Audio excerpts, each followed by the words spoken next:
Maintenant, pour réaliser le patron, il faut maîtriser l'angle de développement alpha. Voilà. Donc, alpha est égal à 360 degrés, c'est-à-dire un tour complet. Voilà, 360 degrés. Un tour complet multiplié par R sur G. G, c'est la gravité. Et c'est la génératrice plutôt, excusez. Voilà. Donc ici, on n'a pas à s'en soucier puisque R ici est égal à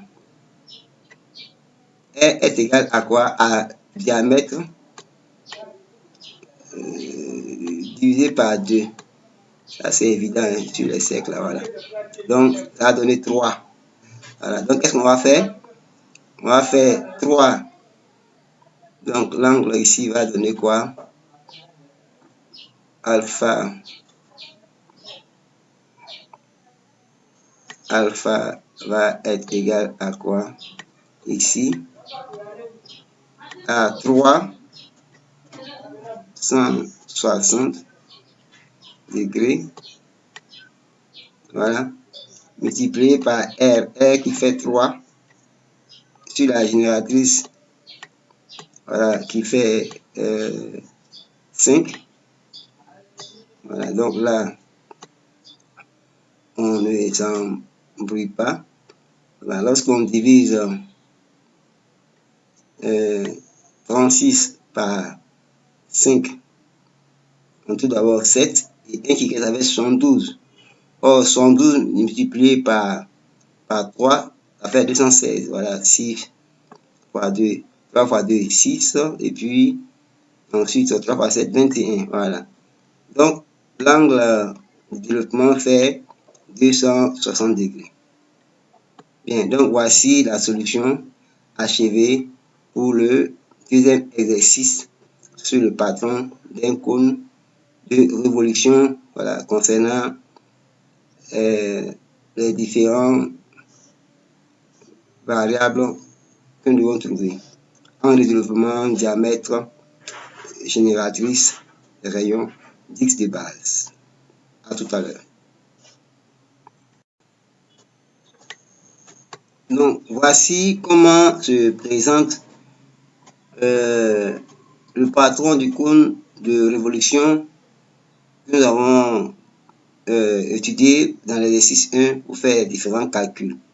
Comme on l'a dit, le X de base et ensuite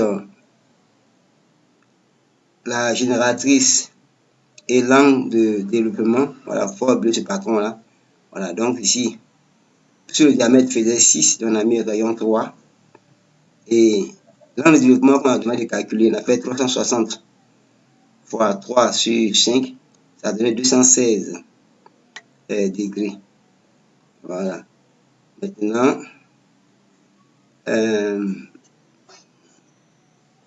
la génératrice est posée ici. On a dit que c'était 5 cm. Voilà, la génératrice fait 5 cm.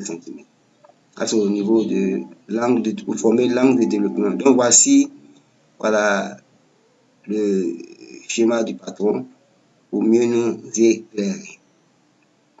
Notre cône de révolution.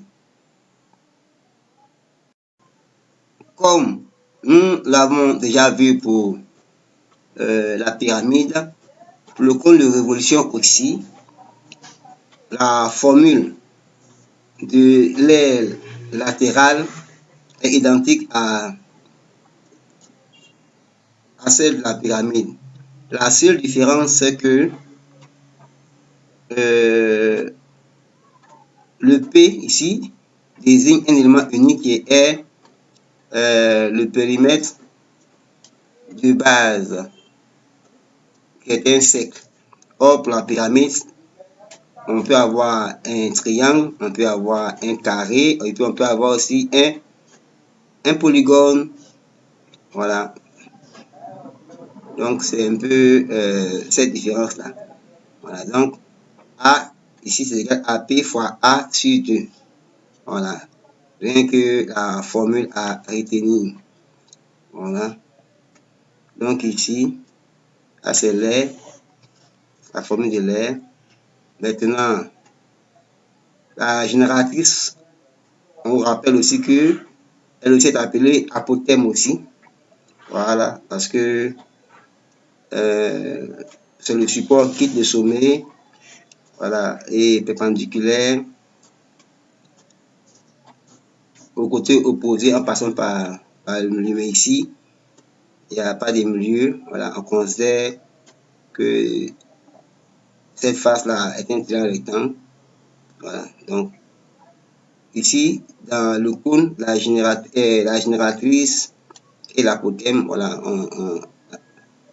on a les mêmes valeurs en matière de nom. Voilà. Maintenant, pour le volume d'un cône, c'est à peu près la même formule. Ici, on a V égale à V fois H sur 3. Mais à la différence, comme on l'a dit, ici, nous sommes circonscrits au cercle.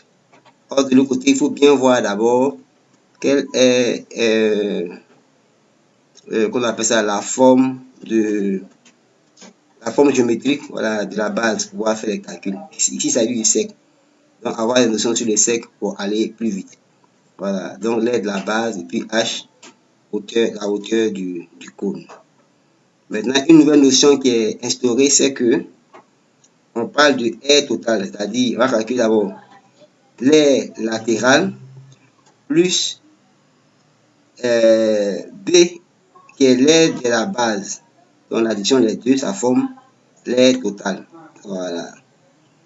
Dans un exercice, ces notions peuvent sortir et il ne faut pas s'affoler. Bien, ici, nous avons un exercice de fixation. On va vous laisser faire et puis nous avons la réponse par SMS ou par mail. Voilà, pour que vous puissiez cogiter un peu. Voilà. Ici, on dit quoi? On dit que l'unité de longueur est le centimètre.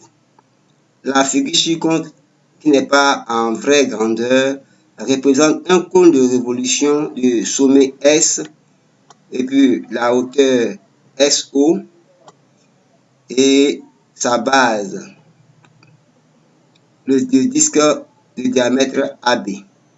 On donne AB égale à 10, SO égale à 12 et SA égale à 13. Bien, alors, on nous demande de calculer l'air latéral de ce cône. Donc, il faut bien réfléchir, voilà, il faut trouver la formule. Voilà, on a déjà vu. Si ce n'est pas le cas, vous arrêtez la vidéo et puis vous retenez un peu en arrière là, pour voir. Et vous identifiez les éléments.